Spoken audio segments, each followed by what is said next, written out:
So former Inkatha operative, having turned pseudo-communist Blade Nzimande, has his mouth full about how the official economic policy program of the African National Congress, namely radical economic transformation, has, according to him, been vulgarized.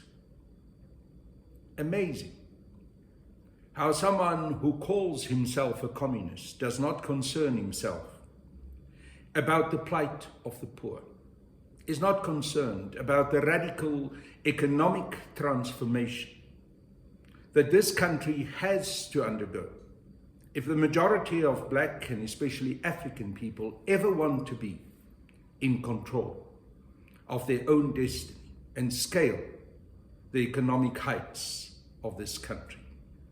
But instead of doing so, instead of addressing the fundamentals of communism at a time when he should have done so, at the 100th anniversary celebrations, Mr. Nzimande vulgarizes his speech by trying to justify the entirely erroneous interpretation of President Ramaphosa that there was an insurrection in this country, that this insurrection was somehow orchestrated by faceless people who they cannot name and who they will never be able to name.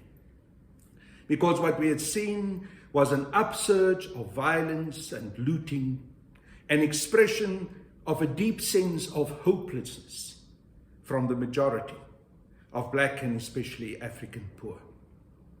So this so-called communist thinks it is fine for him to abuse that platform, to justify his twerking for white monopoly capitalism. Now, Mr. Nzimande, shame on you, and I pity the SACP with a leader like you.